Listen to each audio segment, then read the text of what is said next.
Morning, folks. It is Saturday, April 18th, 2020. 2020. I don't know how to say it. Is it the way? Which way do we say it? I don't know. It looks like it's a nice, bright, sunny day today. Going to be up to 55 late in the day. After 1 or 2 o'clock, it'll get up to 55. Anyways, we are just chucking through it, man. Trying to figure out this market, what's going on, what's going to happen, stuff like that. Nothing really new to report. The tenant landlord legislation got turned down or vetoed by the mayor or Holcomb, I can't remember who. So that's going into effect the end of I think sometime in July. Anyways, if Kyle's on the line, oh no, Kyle doesn't watch the show, just Allison does. Hey, good morning, Emil. So anyways, so that's going live, so we'll have to figure that all out. I hope it doesn't become a political nightmare. There's a lot of stuff in it that could go wrong because it's not written very well. But hopefully judges are savvy enough to realize that we're all humans, and if we do our best, then it will work out. Anyways, let's see here. So today we're going to go through a couple of houses. Actually, I'm going to finish up one from last week. The video hadn't been uploaded, so we got the last video uploaded this week. So we're going to go through that one. That's that multifam from last week. And then I have 1 or 2 other ones that we're going to do. We'll just see how time goes. Yeah, Holcomb. Ryan, thanks, Ryan. Appreciate it. Holcomb vetoed the tenant landlord, the tenant bill of rights. So we're going to have to implement that. I'm a little hesitant about it. But hopefully, like always, we persevere, adapt, and overcome, baby. So let's see here. Let's kind of go into it a little bit. Ow, man. I shouldn't have stretched. Shoulder injury. All right, so let's see what we got going on. Let's start out with the one that we started to do last week, and we will, let me get my notes up on this one. This one was a duplex. Let me kill off the information about it here, so you guys don't know the address. Nope, not that one. All right, so this is one we had started last week, and then we got the end, and we were missing. So temporary repair estimate was $2,550, but we were missing some stuff. So we're going to kick back into this. Check last week's video. It's in the, oh boy, both Kyle and Allison are watching. Good Lord, I'm just so privileged. So anyways, we're going to kick into this one. Let me move this back over here. Oh, you guys couldn't even see what I was doing. Let's see here. There we go. So this is the one that we started last week. It's 810. It's a multifam. We had multiple things in here. It was like $2,550 before we got into the second video of the interior. And so anyway, so let's get into this one here. See some slight separation between the walls like that right over here. Check those cracks. Missing trim down here. Oh, missing floorboards. Huh. And the carpet's gonna need cleaned.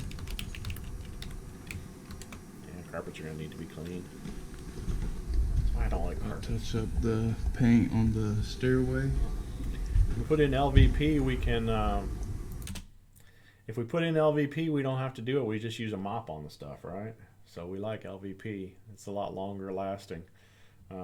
Carpets are generally 1 to 2 tenants, especially on multifams where you're doing turns every 1 to 2 years. Let's see what we got here.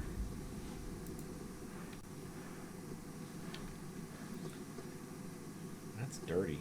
Why is that so dirty? Somebody spilled something there and they didn't clean it up.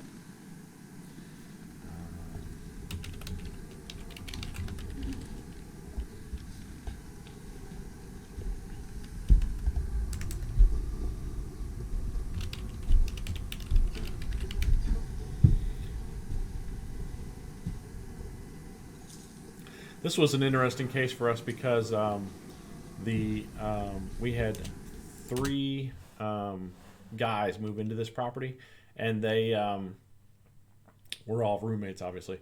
And anyway, so they were supposed to move out by the end of March. Two of them moved out.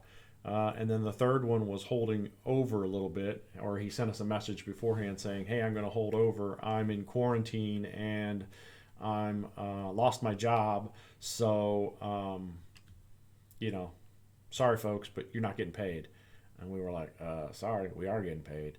So it turns out he wasn't like in quarantine. He was just saying that because everyone is in quarantine, then that's what he was doing. And then he didn't realize that he still is responsible for paying his rent. I don't think any judge anywhere would not make him pay his rent.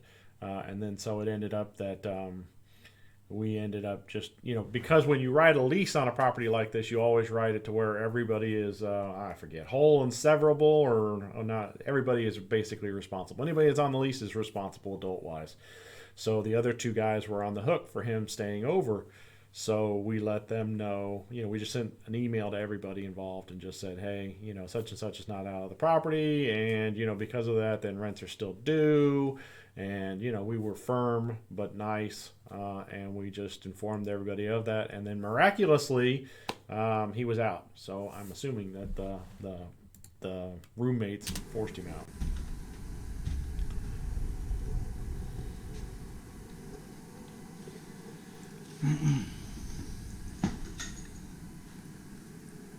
Ooh, flashlight.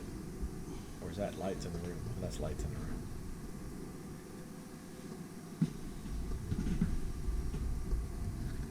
Needs a good solid clean, it looks like. This was a fresh rehab like over a year ago. Not done by us, but that's okay. Some spots down here that could be painted over. Some minor touch-ups throughout. Need a new toilet seat.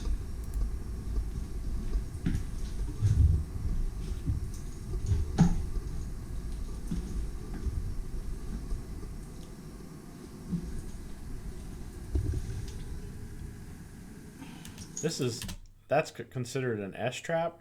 Oh, he did have a flashlight with him. This is considered an S-trap, and then a lot of inspectors don't like them. So you can kind of get in trouble with inspectors because of this is called an S-trap.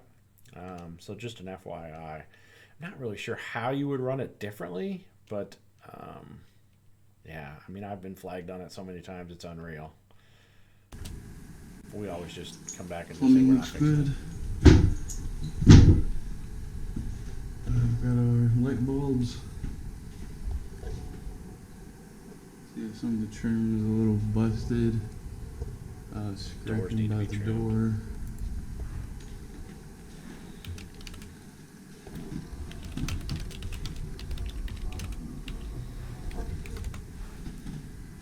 So what happens is the paint's scraping up here along the sills. It's because the doors are scraping as they're being opened and closed. Patch up a hole.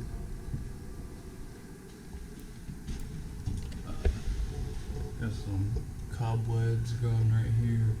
Those are free. And Cobwebs are free. Cracks between the ceiling and the wall. Couple of small holes, things like that.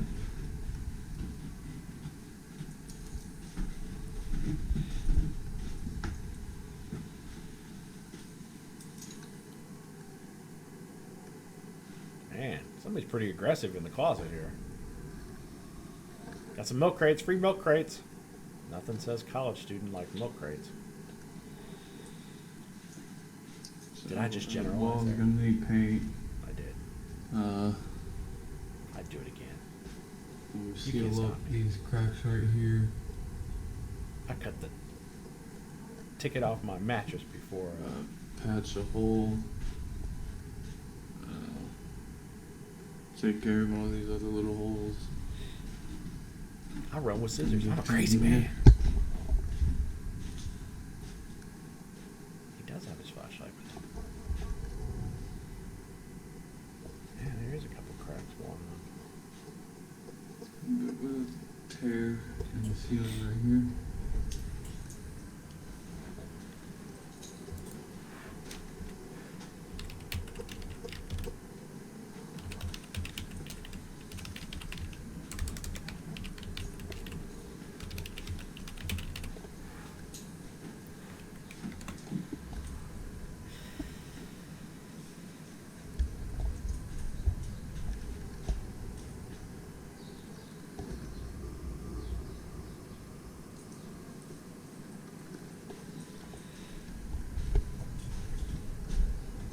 Carpets don't look too horrible.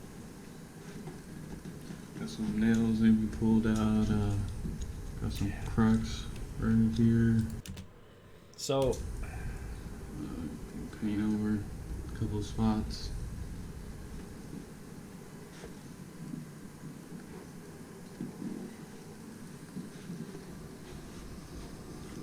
Clean the carpet up and some of the trim. So there's little minor cracks. I'm not really sure what causes them. In the past, my impressions have always been that it was because heating and air was not kept at a consistent level. This house has got heating and central air, but it's also a 1900s house. So, oh man, these guys were just tearing it up. Scratches and stuff. I wonder what they had on the walls that they were scratching it up. Anyways, so 1900 house has been painted a million freaking times. Hey, that's a nice fan there, nice and clean, juicy. That's like sprinkles. Hey Tim, good morning.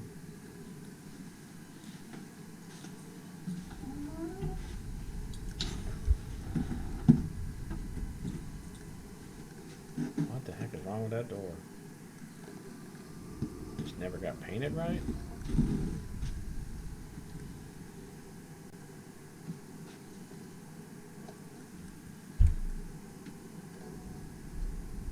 Closet needs to be painted.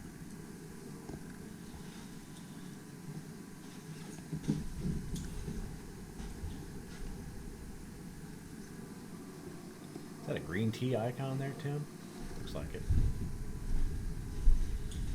This room in here is one of the better rooms. We touch up the corners right here, try and get it good.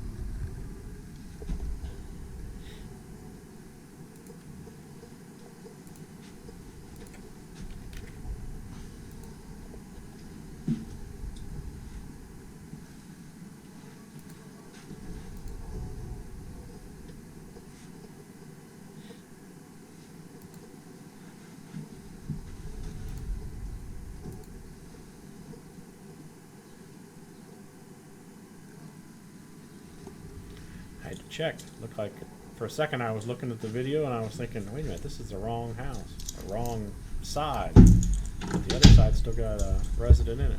I was thinking that because we're doing the second video here, that this is maybe the other side got vacant too. Like I said, this was a fresh rehab for us. And so we ended up putting both tenants in around about the same time. Yeah, that's a good idea. Let's shut all doors. I guess we'll check and see if Yeah, they're closed. all the doors do shut.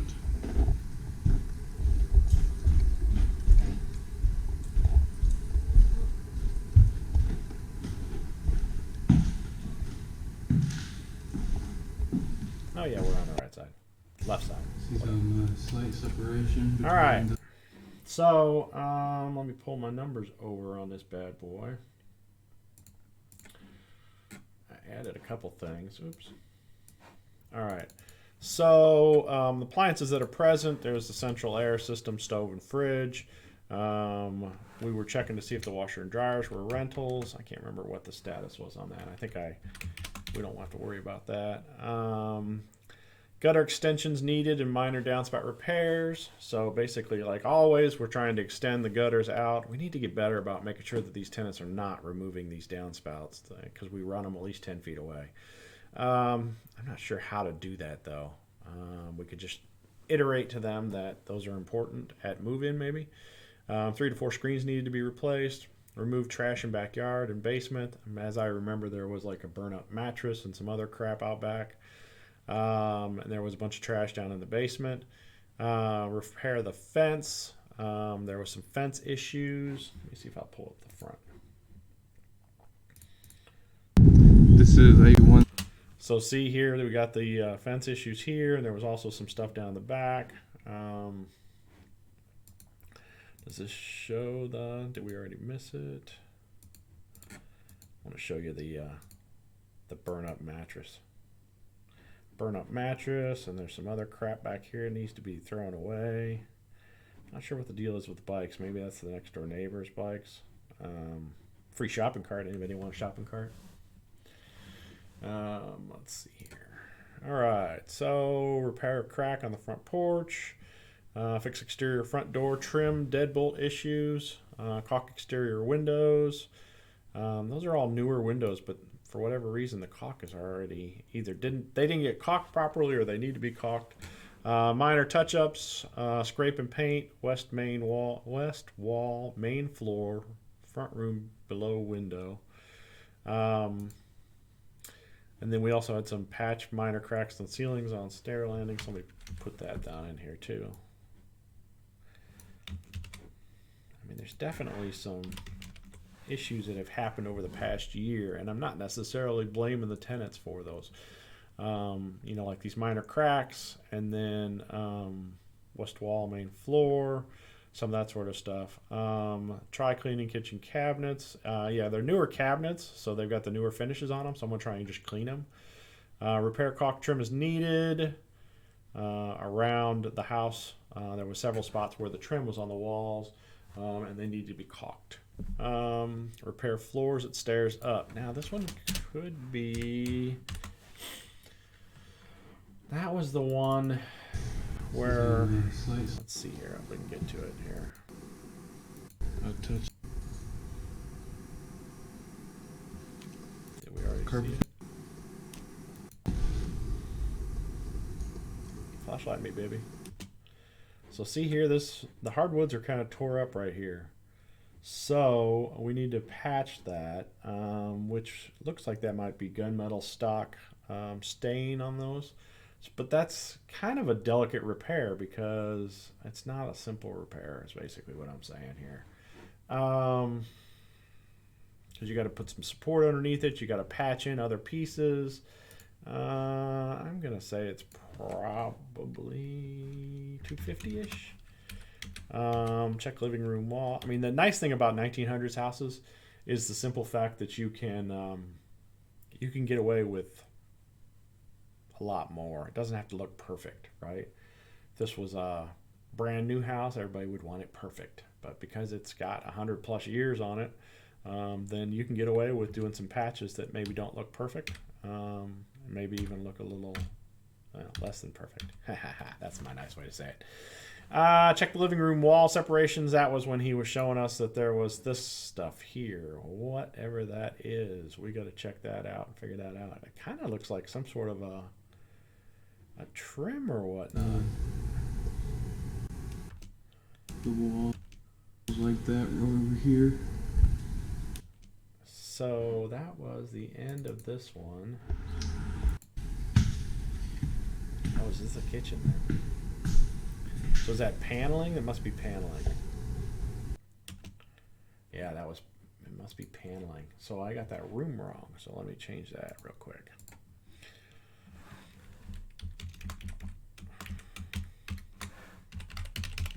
So that might be normal. So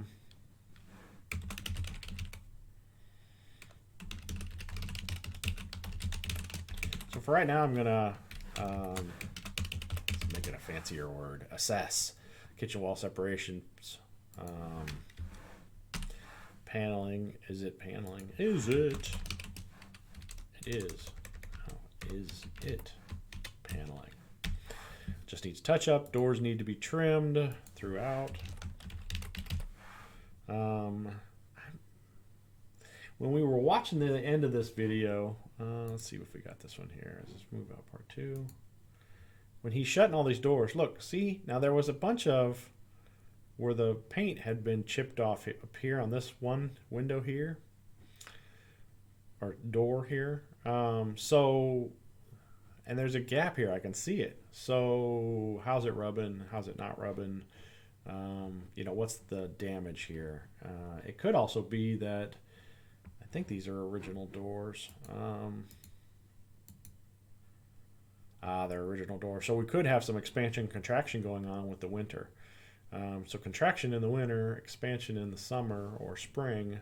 So they could get swell up because of the heat or the moisture, which might lead also because of the fact that we got some paint chipping, that these guys were running less air conditioning than normal, and that was causing our, some of our paint issues or whatever. Still, I don't think it's really, we can assess them for those where the paint's cracking and whatnot. Patch minor cracks on ceiling and on stair landing. All right, we got to that. All right, so basically we didn't add a ton of stuff here. I did bump this number up from earlier, and then I added in some of this other stuff here. Yeah. So, all right, so where are we at now, number-wise? Let me bring my calculator over if I can get my mouse to move. We are at 150 plus 150 plus 300 plus 300 plus 150 plus 50 plus 200 plus 500 plus 75 plus 150 plus 250 plus 250 375 2900. So not too bad. We only added another 450. No, 350.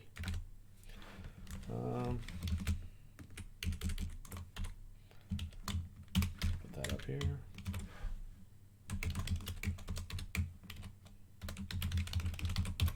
All right, so that's pretty much that duplex. And I think we had run the numbers last week, but we can run them again. Let's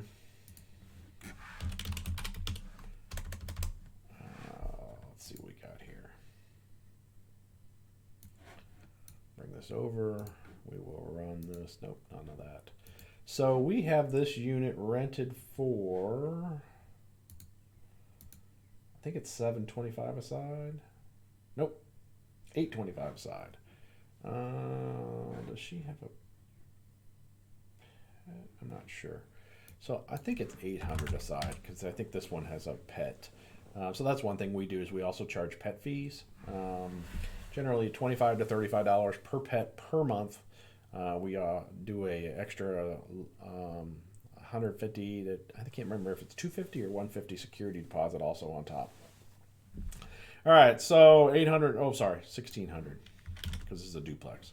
1600. We're going to say we have 12% vacancy rate, so that's about a month and a half, a year.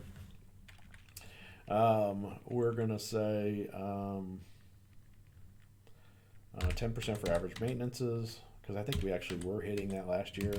Even though it was a major rehab, they had a bunch of little issues show up, and then like right now we still got a bunch of little issues showing up, some stuff that was refinished and then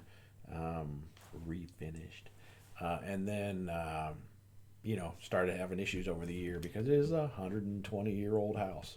Real estate school taxes on this bad boy, I don't remember off the top of my head. Let me pull it up real quick. We can do the property insurance. It's like $550. Oops.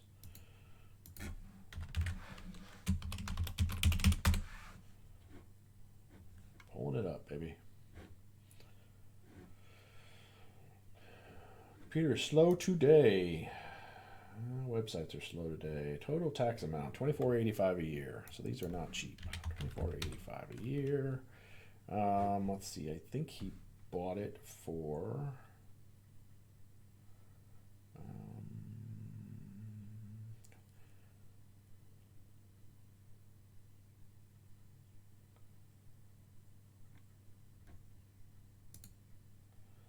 He bought it for.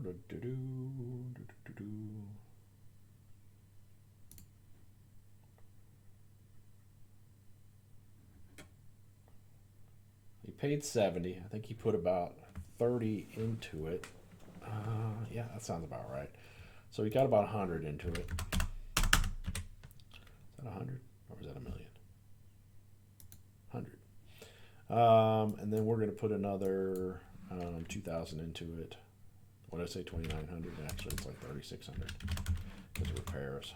All right, so now, I'm going to tell you something. This is the way I factor multifams in Indy. Just because your average tenant only stays 1 year, 1 to 2 years, When they do a turn, you end up spending a little bit of money, probably $1,000 to $2,000 on that turn, and then you've got longer vacancy rates.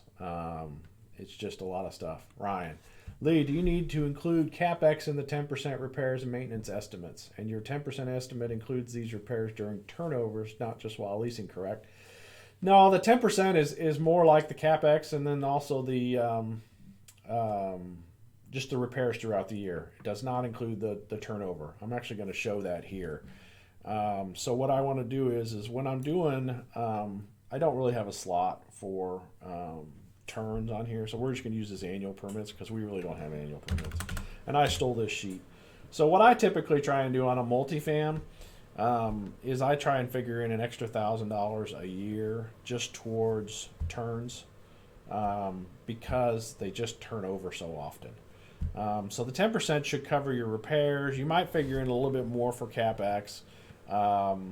That's up to you, what you think you're going to need to do. You need to be budgeting for if you think your roof is going to need to be replaced in the next 3 to 5 years.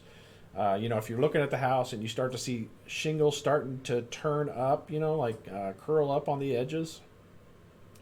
If you're looking at a roof and you see some of the shingles turning up on the edges, then the roof is kind of getting towards the end of its life. If you see a lot of shingles that are turning up at the edges, then you know that you've probably got 1 to 3 years before you have to replace that roof. If you've just got, a couple here or there, you probably got 3 to 5 years before you need to replace that roof. So then, you want to budget for a roof. So if a roof is going to cost you $3,000 or $4,000, then you want to say, okay, I'm going to have to replace it in 5 years, whatever, $4,000 divided by 5. You want to budget that extra into your amounts. If you're looking at the water heater and it needs to be replaced, you want to budget for that. It's probably $650-ish to replace a water heater, $600 to $650. If you're looking at, if you're going to have to replace the furnace HVAC system, you're going to put in central air, you're probably looking around $4,000, $3,500 to $4,000. So you want to budget for that sort of stuff. Now, this one was a fresh rehab, so we got a new roof, it got new windows, it got, a lot of stuff throughout. So they really didn't CapEx a lot of that stuff because they weren't getting towards the end of the life on it.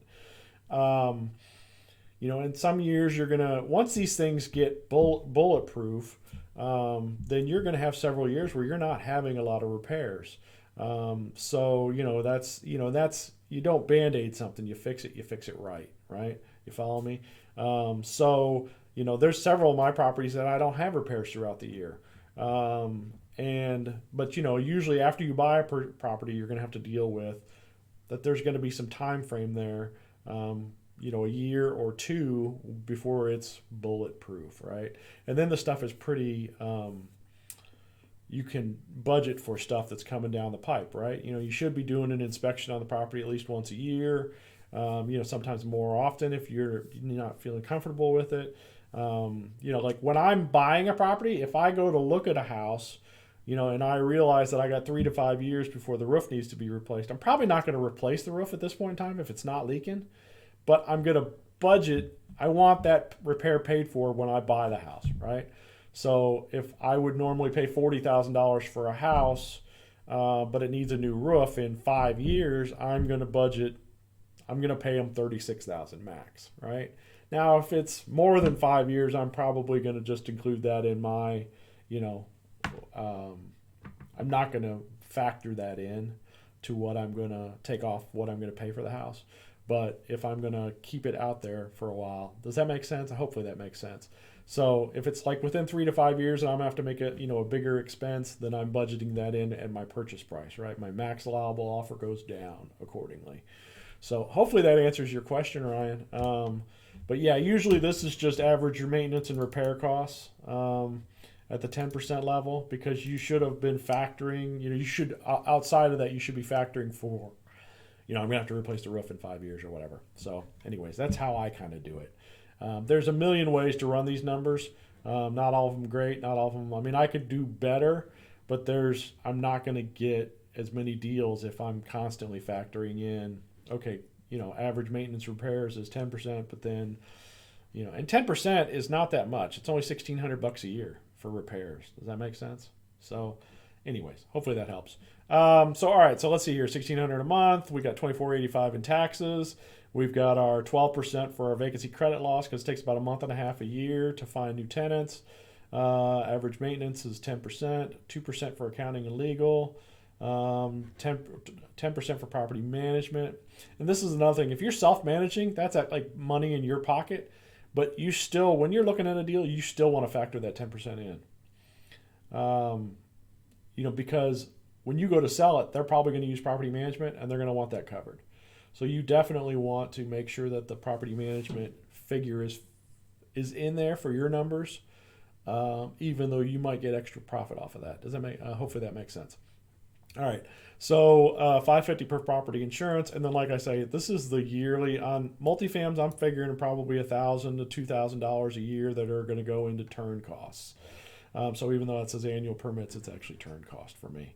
So after all that said and done, this is about an 8.3% cap rate for this guy. His cash flow, his net operating income is about $719 a month. So that's pretty good. Now, if he's got a loan on this, and I think he probably does, this will change our numbers a bit. I don't even know if I want to factor that in, but we can. Assessed land value on this bad boy is $5,000. And this is for depreciation. So let's say he gets a loan, 75% of what he's got into the property. Let's say it's a 20-year note at, like, let's say it's 4.5%. That's actually I think that may be a little low. Let's just drop it to 5. So all of a sudden his net operating income is $719, but his mortgage payment is $512.79. So that means his cash flow is about $206.96. And that's a little slim on a multifam. Not bad though. You definitely want to be, most houses you want to be in the 100 to 200 range. I'm just a little what do I want to say? Whatever. I like to get a little bit more profit out of my my multifams because they do turn over a lot more, and there's a lot of little gotchas that a lot of people don't pay attention to on them. So cash flow on this one's about $206.96. The cash on cash return right here makes it about 9.59%. So by getting a loan out on this property, he's 9.59%. So that's actually better than the cap rate if he just owned it outright, right? And that was only a 20-year mortgage, so that's not bad. I mean, if you got crazy and bumped it up to a 30-year mortgage, then all of a sudden he's at a 14% cap rate, right? Now, granted, you got to have money to pay for, the repairs and if you have a vacancy, you got to pay the mortgage payment each month. All right, so that's that one. Good question, Ryan. Not a lot of people are factoring that stuff in. Let's see what we got here. Emil, after mortgage, what is a safe cash flow target per unit for a multifam / single fam? I don't know. That 206, it's not bad. If he did the 30-year, it would be a 302. I don't like $100 a unit. I want 150, 200.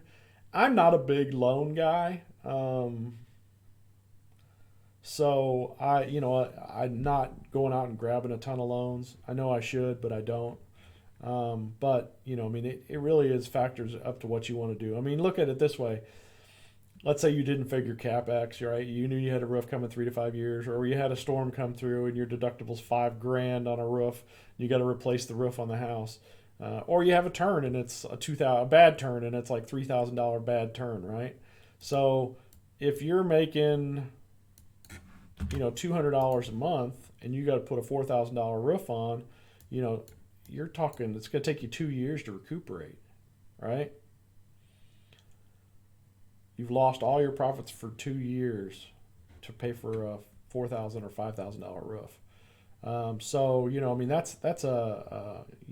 What's your comfort level on these sorts of things, right? You've got to have, this is $206.96 for the whole duplex is what he's making per month. Your cash flow numbers, you need to think about, what do I want to make a month? Is it 10 grand a month? Then I'm going to need a boatload of these 206.96 cash flows, right? Whereas if I didn't have debt service on it, $10,000 a month divided by 719, I only have to have basically 14 duplexes, right? You follow me? To make the 10 grand a month, I need 14 duplexes cash out, outright. But if I'm doing $10,000 a month divided by 206.96, I got to have 49 duplexes, right? Now, a lot of people are planning for, they don't want the 10 grand a month now. They want it 20 years from now or wherever when they're retired. And so then that's a different number. So you got to come up with what you're going to be comfortable with, over that time frame, to cover your assets. I mean, $2,500. If I'm figuring in a $5,000 roof, close that window down. $5,000 divided by, let's say we're doing it over five. Like let's say I think it's going to take me 3 years, so 36 months. That means I got to budget $138.88 or $139 basically out of this 206.96, right? For the next 3 years. So 206.96 minus, what was it? 138.39. I can't remember now. Doesn't matter. So $69, But I mean, these are all things you just kind of got to take into account and figure out what you want to do. And not all years are going to be perfect like this. You could have a bad turn, and then all of a sudden it's not my average bad turn is $5,000 to $7,000. So that could eat a lot of profit up.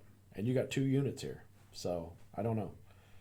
If the numbers are right, I like multifams, but they got to really, really be right. So, all right, let's go to the next one. So I've got one. Let's do this one real quick. So this is Cole's no longer with us. He's on to bigger, better things.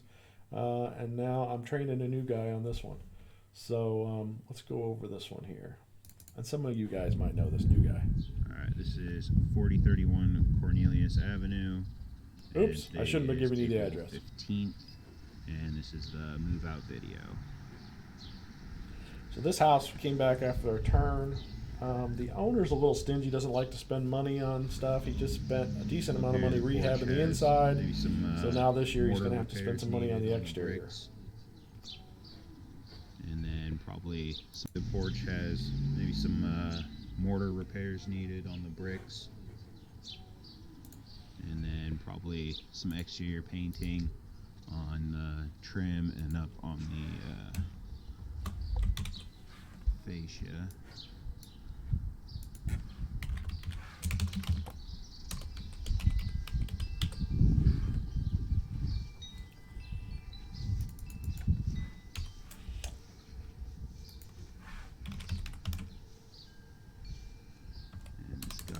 Is falling off over here.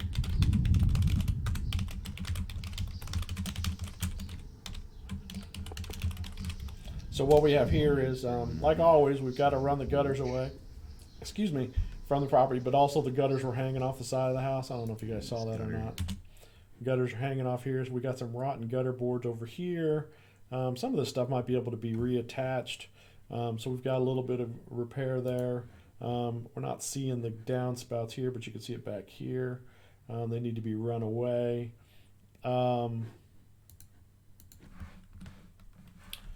Is falling off over here. This side has screens.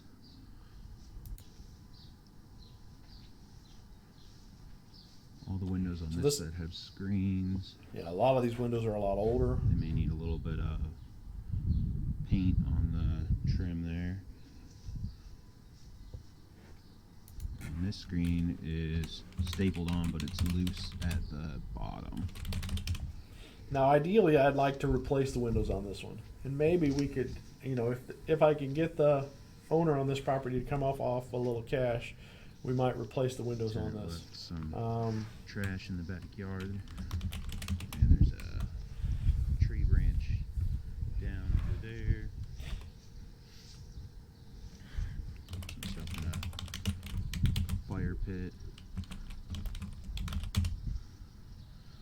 Looks like none of these back windows have screens.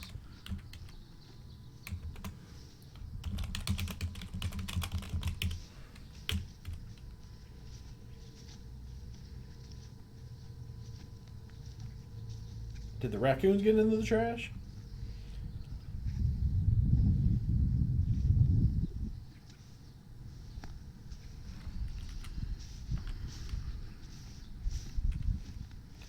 Free little mini car. Who wants the mini car? Oh, it's ate up. It's ratchet. Sort of damaged, and the mouse just ran in there, so that may need to be sealed up so that mice don't keep going in there. And this light here above Kyle baby needs to talk up so we can hear him. is hanging off the house. I got it at what, 90%? 100%? This is all overgrown, so I can't get through this gate. Air conditioner's over there.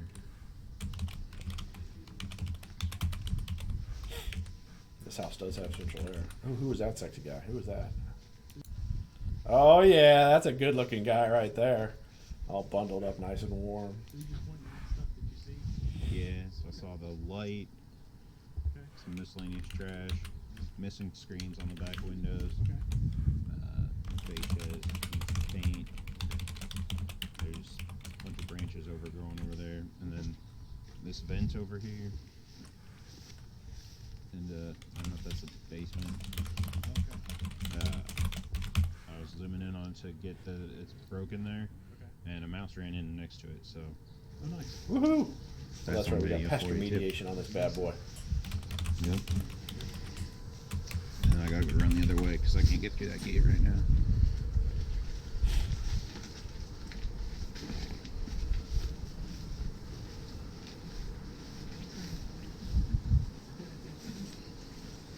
Sinking down in my seat. I gotta practice better posture.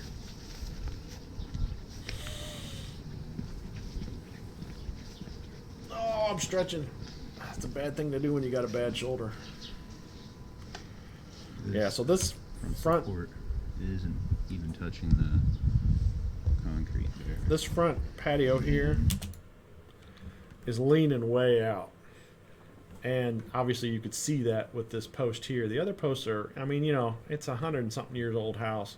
And this whole issue here is because these gutters have not, you know, they're pouring out right here underneath this foundation here. So that's causing this to have problems. So this is not an inexpensive repair. Now we can try and jack up the, this side to put it back into place. I don't know if it's going to happen or not. And then, you know, we have to reattach it, resupport it, and that sort of stuff. This downspouts down.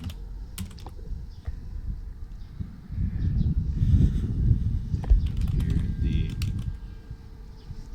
top of that support is missing the decorative part of the trim, but it's also just knocked off of the connection there. This window has its screen. This one This is in the boarded kitchen, up, so this needs to be painted. and some vines growing on the house here. And then this is boarded, but then glass blocks, so that may be how that's supposed to be. This one, so storm window, doesn't have the top piece, but it has the bottom. Looks like it might be a little loose though. Home does have central air. That's nice. AC condenser is here.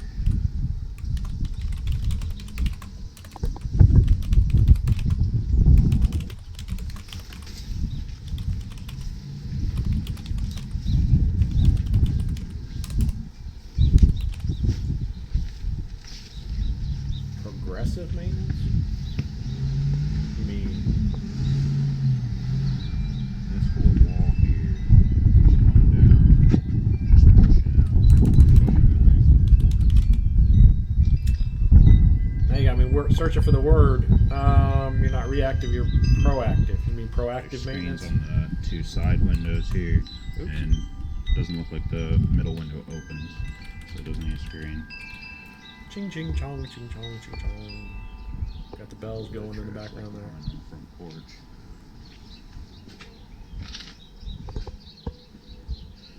And then around the door, just past the brick mold, needs to probably be painted. So this owner has a tendency to, like I say, he spent a lot of money on the interior last year or year before, but then didn't spend a lot of money on the exterior. So hopefully we can talk him into spending a little bit more money on the exterior this year. But at that point he was just like, rent it.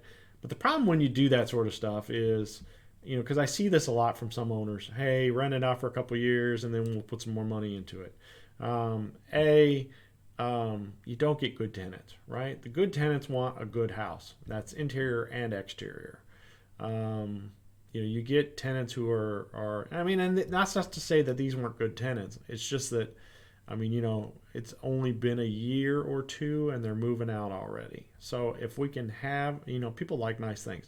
So if you can have a nice house, interior and exterior, then, you're going to have tenants to stay longer, right? You're going to get them a better price. Yes, ivy is not my friend, Tim. And so he's talking about the ivy growing up along the outside of the house. Anyways, so that's just kind of my thoughts on it. I'm kind of a little embarrassed by this house, but I understand that this owner did what he did for what reasons he did it. And we had a decent tenant in there for a year. Actually, a pretty good tenant. Not bad.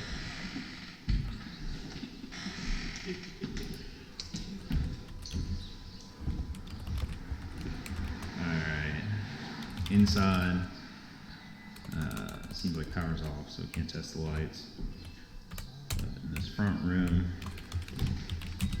we got some broken blinds, an extra screen over here, so that might hopefully be the right size for one of the ones that's missing outside. So this is kind of an interesting floor plan here. Let me get back inside here. Brick mold. It seems like. So when we originally acquired this house, this was the living room area here. Actually, it was the living room was here, and then this was the dining room back here. So you could see this little opening here, and then back in there was a dining room in there, and then this was a bedroom. So this was a doorway here. So this was a bedroom. And then there's a little hallway here, and then there's a bathroom, and then back there is another bedroom, right? So it's a 2-bedroom originally. So this room here was the dining area, and then they had a real small kitchen in the back. And so what we did was we closed this door or wall off, right? But we kept the cabinets, the original cabinets, we kept those. And then there's a new hallway going through here, back in here. You can't really see it, but we'll go through the house.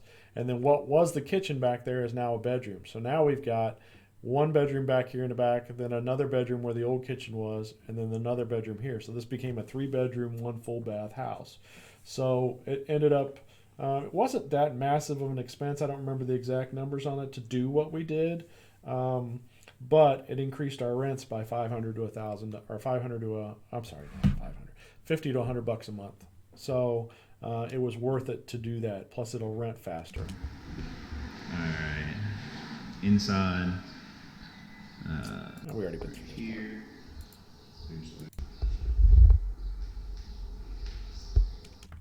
So we're going to see this throughout. These are the original hardwoods. I think they had a pet, and they weren't really good about cleaning up the mess from the pet.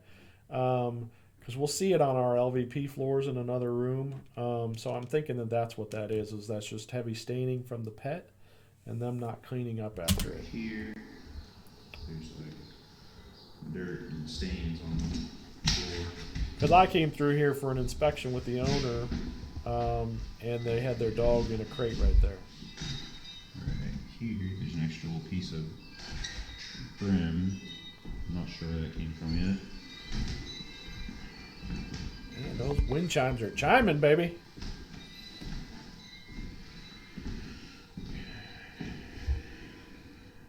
And the fridge handle is up on top of it, broken off.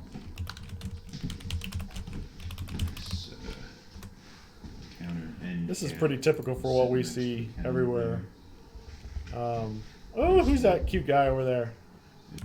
So when we put in these countertops here, we put the front fascias on, but man, they just never stay stuck. You know, I don't know what the deal is. I think that those are the ones that you need to use an iron to, you know, heat activate, and maybe they're not heat activating them. It's also missing. But I don't see it laying around here anywhere.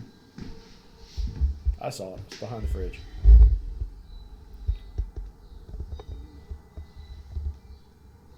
It doesn't look too bad. There's a chip in the counter. Oh, yeah.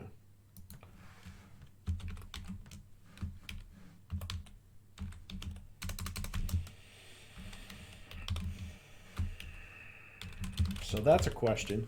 So do you replace the countertop for that one little chip, or do you use some sort of a heavy duty, like a whitish paint and Ryan says, nice flashlight. Your new guy is great. I think he needs a floodlight, baby. I need to get mine out and show you guys what I think a good flashlight is. But anyways, I wish it was a floodlight. But anyway, so back to my original question. Do we repair this countertop by doing some sort of an enamel fill-in, or do we replace the countertop? I mean, that's a conundrum, because it's not that damaged, but at the same time it is damaged, and you know, if somebody spots it, they're going to be a little upset. I don't know, maybe get some white Plastidip.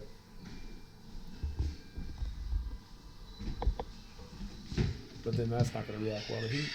I don't know. In a perfect world, I'd replace the countertop. But I also understand that the tenant security deposit is only so much, and clearly they're not getting it back.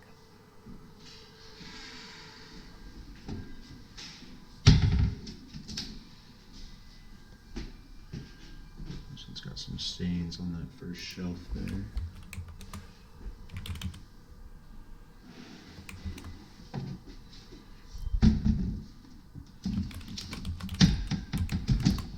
No carpet, so the final clean's only going to be $250. Woohoo!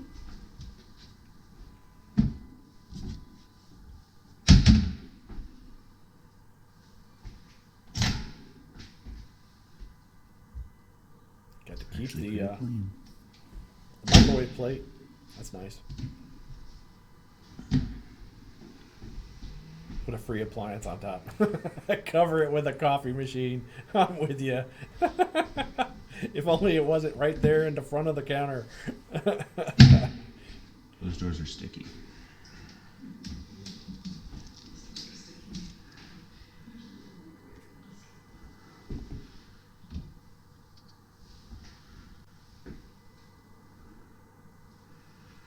There's that cute guy again. All bundled up. Trying to stay warm.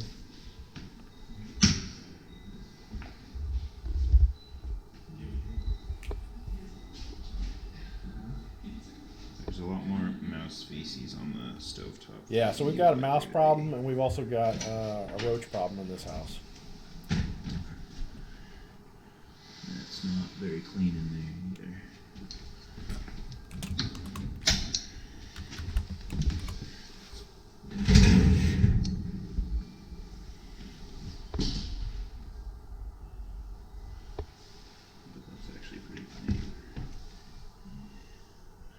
Hey, somebody got a free pacifier. I need that. I like to cry a lot.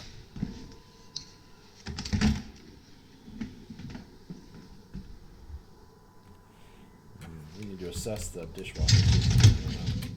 There's a bunch of water in the basement. Some yellow staining on the racks in the dishwasher. And there's some standing water in the bottom of it. So maybe a pump issue, or maybe the power got shut off when it was midway through a cycle. Alright, let's go to video 2. We don't have a video 2. Alright, we're at 4031 Cornelius. We don't have video 2. Where's video 2? Missing a video file. I'll have to ask for that. All right. So I actually was obviously at this house. So I think we've got. I mean, the major issues were out back. I don't remember. I didn't look at the basement. I know that this thing's going to need a roof pretty shortly.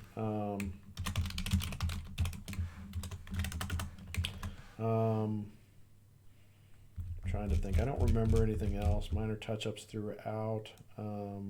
Heavy clean. I mean, there's a lot of exterior stuff here. Let's see what we got here. And I don't remember what the status was on the basement. Is flooring the biggest turnover expense usually? No. The biggies are roof, flooring, HVAC, windows, right? So you got to figure it's about $300 a window, right? So if you got 20 windows, that's $6,000. If it's if the roof got to be replaced, it's probably in the $3,000 to $4,000 range. Unless it's a big roof, then it could be a lot more. Or if it's a really tall roof or a really steep roof, then that can add to it. Oh yeah, Frank, baby, I didn't even see you were on. Good morning. Frank says mice equals the New York City pets. The New York City pets. I thought that was rats in New York City. Anyways, so roof is probably like $3,000 to $4,000, unless it's steep or if it's huge. HVAC system, those used to be a lot less expensive, but just over the past couple of years they've gone way up in price. So I'm seeing about $4,000 for a central air and furnace. You can replace the furnace, usually just replace the furnace for about $1,200. $1,200 to $1,500, but most of the time it's about $1,200. Putting in central air is a bigger expense. Then windows, roof, HVAC. What else expensive? Flooring. We're paying about $3 a square foot for flooring, but that's the LVP. It lasts and lasts and lasts. We didn't get to see the back portion of 4031, whatever. But this one, they had some staining like they did on the hardwoods. And then there was a little bit of separation. I think initially we thought maybe that the guy who had installed the LVP had put too much glue in. Let's see, what else is a big expense in houses? Cosmetics are a big expense, period. So sometimes I'll do a deal where I'll buy the house and I'll make sure all the major systems are covered, right? So I'll make sure the electrical's good, the roof's good, the windows are good, the HVAC is good, and then electric and plumbing. I don't know if I said that already. And then you can maybe even sell them off on contract or do a note and mortgage to an owner occupant, and they can do all the cosmetics, right? So they can fix the flooring or put in their own flooring, and they can, paint the walls, fix the walls, paint the walls, do whatever they want to do interior cosmetic wise. So you make sure you got a good solid house, and then you don't have to pay for all the cosmetics. All right, so let's see here. So there's some tuck pointing needed. I'm going to say it's probably 250-ish. There's not a lot of it. Repair gutters and run 10 feet away. I'm going to say that's probably around 500. Caulk and paint windows. I would love to replace these windows. They're just old. They are not very well insulated. We're losing a lot of heat in the wintertime, which causes the tendency to have higher heat bills. But let's see here. There's one big picture window on the front. There's probably 3 or 4 windows on each side. I'm just going off memory here. Let's say you got 8 windows, and then I think there was 2 on the back. So you got 10 plus a picture window. So there's 3,000. There's probably in a picture window, big picture window is about $500 or $600. So there's 3,500 there. Replace is probably like. Now, if we repair the existing windows, I'd almost want to say, we got 8 windows that need storms on them, right? Some of them had storms, but I don't know how easily they're going to be replaceable. So 8 windows at, let's say it's $75 plus $50, 100 and a quarter a window, $75 for the materials to do new storm windows. I think you can get them from Menards about that price. Let's look and see what Menards is trying to charge us for storm windows. I want to say last time I did it, it was about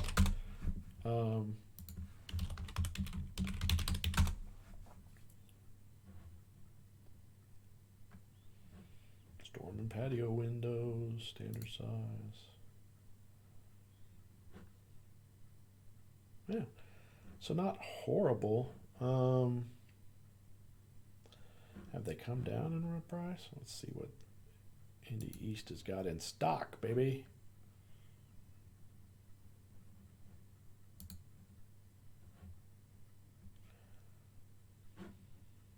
$28 by $47. That's not bad. What's the big one? So even the big one is $36. With low E glass, nice. So all right, so $62, but I'm still going to figure about $75 per window material wise, and then I'm going to figure in $50 to $100 per window to install it. So let's say it's 100 and a quarter a window. So 125 times 8, so $1,000 in storm windows. And maybe we replace that front picture window because we can put in some nicer, newer stuff, right? So let me go back to my sheet here. Hold on a second. So we're looking at repair, replace, probably about $1,500. That'd be repair, caulk, repair, caulk and paint windows, install storms.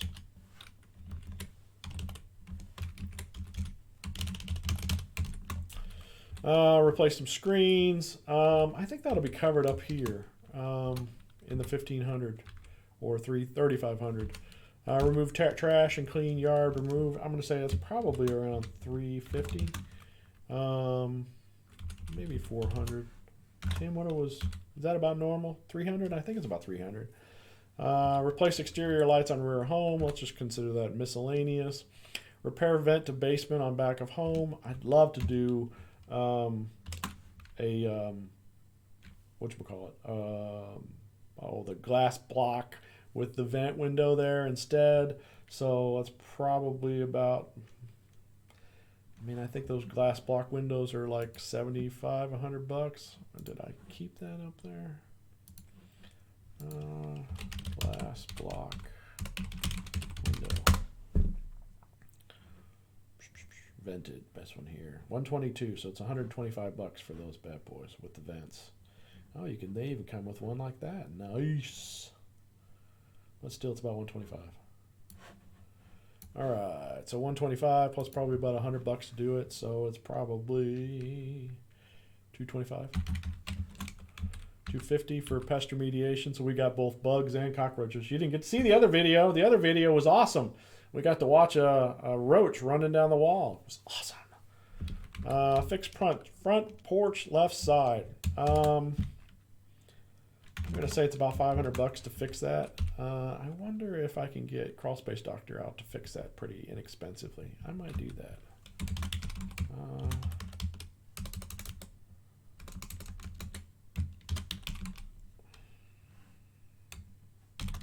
I think it's Matt. Might be Mike. I can't remember. All right, repair siding on boarded up kitchen window. So, okay, so that house has aluminum siding. So each one of those panels, about 10 feet long panel, is $30 a piece. The last time I bought them, $30 a piece. So, do you do the ghetto ratchet way of where you just basically patch in just the area so everybody and their brother can now see that you patched over a window? Or do you take some of the old siding off, which you may damage, and then you kind of splice it in so it looks like it's more regular? I'm going to say we probably try and splice it in. So there's probably, what did we think here? Let's look at the pictures again. They may need a little bit of touching the Give me the other side. Give me the other side. Did I already go past it? I did already go past it. one. So storm and some vine. Okay. So these are aluminum siding. These might not be as bad as what I remember. They're textured too. But anyway, so we got 1, 2, 3, 4, 5, 6, 7, roughly 7 panels we got to replace. We're going to kind of splice them in so that they're irregular. So you've got a line here for one, and then a split here, and then maybe another line down here, and then, you know, wherever. We're just going to try and splice them in. We're going to have to remove all this sort of stuff too. So I'm going to say it's probably about $500. I mean, it's not. That's probably overkill, because what we just say, 5 panels at $30 a piece. Maybe you get away with 4, so 5 at 30, there's $150 there, and then so it's probably about. I mean, it shouldn't be that bad. Let's figure $300. Oops, I meant to do tilde for around there. Paint exterior door trim, that's nothing, like $50. Minor touch-ups throughout. Again, I'm going to figure about, I'm going to say about $300 there. Repair broken handle on the fridge, that's probably about, the handle I think is like around $30. And then, you know, I don't know, 20, no, it's never going to take you that much. So let's just say it's probably around $50. Repair chip on countertop. Again, are we replacing or are we repairing? What would New York City do? Would you repair the countertops or would you replace them? Come on, Frank, baby. Wake up. Wake up, Frank, baby. If we repair it, I'm going to say it's probably $50. If we replace it, which is what I would love to do, I would say it's probably about $150. So let's just do it. If it's not that expensive. Let's just do $150. Assess dishwasher working properly. Okay, so this one's a highlighted because we're going to assess it. Replace the roof. This is definitely needs to be done. Miscellaneous, $350. Yeah. There might be some other stuff in the basement I need to look at. So this is unfinished right now, but right now we're at $250 plus, $500 plus, $1,500 plus, $400 plus, $225 plus, $250 plus, $500 plus, $300 plus, $50 plus, $300 plus, $50 plus, $4,000. There's that big picket. You thought the flooring was going to be expensive, plus $250. So $92.25.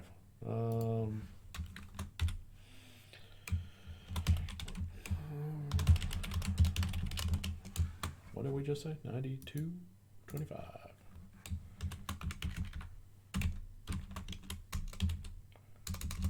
I'd love to get 120%. All right, so now I think he originally bought this house. Let's run our cash flow analysis on this house. I think he originally bought this one. Let me go new. I think we rent this one for $750 because it doesn't have a garage. It doesn't, you know, it's 3 bedrooms, but it's not necessarily a funky floor plan. It's not bad. 8% for vacancy credit loss, I would say. And this one's been pretty tried and true this past year, but I'm still going to figure 10%. 2% and 10%. Taxes on this bad boy are, let's run the numbers. Let me pull up my realist. Shut this down.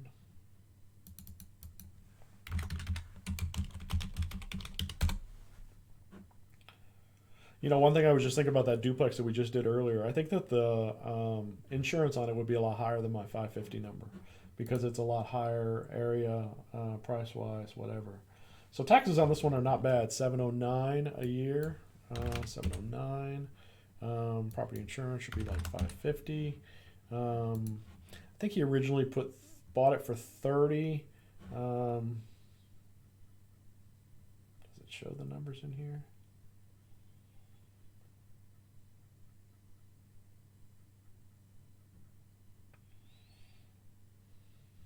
Just looking to see if I got sold numbers. I don't have sold numbers on it. I think he bought it for $30. I think we put in about $10,000 last year, $12,000 last year, and then so he's at $42. and then we're looking at another 10. So let's say it's 42,000. We're going to put another 12,000 in. No, we're going to put in another 10,000. What's 92.25 times? Oops. Not 92.20. 11,000. We're putting 11,000 into it this year. So 53,000. Assessed land value is. I didn't show you that on the last one. Land assessment is 10,100. Wow. What are some ways? Emil's asking, what are some ways to increase the rent on this? I mean, it's a money game because it's probably going to run you about 10 grand to put between 6 to 10 grand to put a garage on this house, and then you're going to maybe get another $50, maybe 100. So that would take quite a while to recover your numbers. I mean, if you put 10,000, let's say you put $7,000, I think that's cheap, and you're getting. If you got an extra 100, which I don't think you would, you'd be 70 months. So 5+ years to get that turn. And at 50, it's 140 months. So basically over 10 years to get your money back. So is it worth it? Probably not. The ways to get your rents higher would be offer to allow pets in the property, and incur your damages and stuff like that. But you can get $25 to $35 per pet per month off of that. You can rent appliances. We don't allow our owners to rent appliances because it becomes a huge nightmare for them and for us. Because what if the tenant doesn't want it? Actually, I'll just pull that email up. Hold on just a sec here. So here's my thoughts on HTML. Hold on. I'm going to come down here. Give me a sec here. Here's my thoughts on appliances. There's good and there's bad to appliances. They can add rent, but then they become a kind of a nightmare for owners. So, the vast majority of our owners do not want to pay for appliances, right? I mean, a used fridge is $250. A used, excuse me, Corona. Oh, I'm getting you all sick. A used fridge is $250. A used stove is $250. I think you can get them both together for like $406.60 plus the 20%, so it's about $500. So you can buy those appliances there. But right now, what happens if you're trying to rent the appliances to the owner or to the tenant? What happens if they don't want to rent the appliances from you? They're just going to bring their own. Then you could store it, but like we could store it for you, but our storage space is finite. I don't have a ton of storage space. So I'm going to charge you for storing your appliances. You don't want to pay that because that's a bunch of crap, because you're going to eat up your profits storing a fridge and stove that, whatever. So you could, we also have problems. We can't track them. I mean, I have my guys move them, and I tell them, make sure you write on the stove, put a piece of tape on the back of it and write their person's name on it. It just doesn't happen. I mean, I'd love to say that we're perfect, but we're not. What we typically do is if the house has appliances in it, we give them to them as a loaner. So if they break, if they whatever, then the tenant's responsible for repairing it. If it's too far gone, then the tenant either rents one from us, like as in me, SBH, or they buy their own, which usually they just buy their own. What happens is as their loaners, I mean, you don't want to fix this stuff, right? If they call you and my fridge isn't working, and then the fridge guy's like, it's going to cost you $150, $200 to fix it. Well, then shoot, I'll just buy a new one, $250, or a new used one that gets a 90-day warranty and blah, blah, blah. Or you buy brand new and it's a lot more expensive. When a tenant has an issue with a loaner appliance, then they always get mad. We're like, it's in the lease, you're responsible for repair or replacement. And then they're always mad. Even though they initialed it and they signed off on it, they're always mad. And then, like I say, they'll go get their own appliance, and then our owners incur the expense of us going over to get rid of the old one, right? Because they're buying a used one they got off of Craigslist, and they're tracking it home, but they're not going to get rid of yours, right? You could ask them nicely to put it out by the curb, But a lot of times it just doesn't happen. So it usually ends up we have to go get them. So used appliances are cheaper, but they only have a 90-day warranty. Owners don't want to pay for repairs. Newer appliances are less prone to issues, but they're a lot more expensive, 2 to 3 times. I mean, a typical fridge is what, $600-700, and we're paying like $250 for a used one. And again, owners don't want to pay for repairs. So, I mean, we have kind of created a policy where we just don't track them for owners. It's just too hard for us to track them. So hopefully that answers your question. So ways to make money, I would say off of pets. If you're managing it yourself, then you can rent them appliances, but again, you're going to have to store them or repair them or however you want to deal with them. Other ways you can do it. I don't know. Anybody else got any other recommendations? I forget off the top of my head. There's other stuff we charge. Oh, like houses that don't have central air, you can charge to rent them central air units, or not central air units, but portable units. You can buy them for about $300-400 and then rent it out for $25 a month.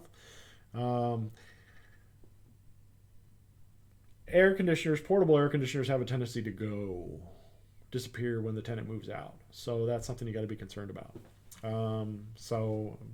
Anyways, I don't know. There's a couple of different ways to make money off of rentals.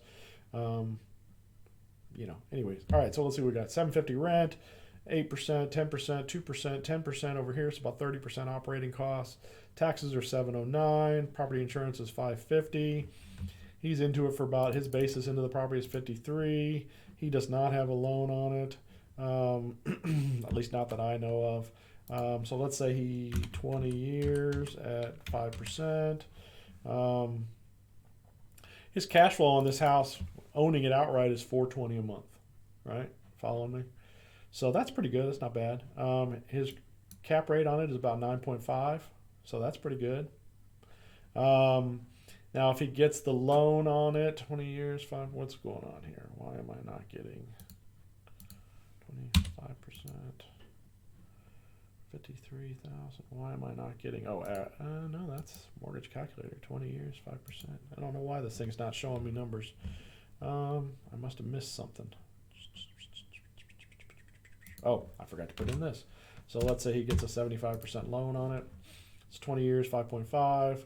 It's 420.08. His payment is 273.44, and his cash flow is 146.64.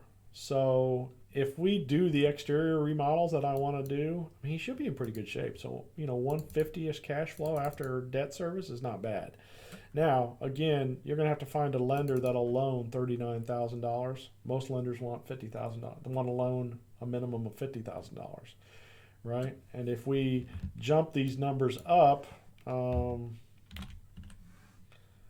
get a $50,000 loan, then all of a sudden we're bringing home $43-46 a month, right? So it's not worth it in that aspect.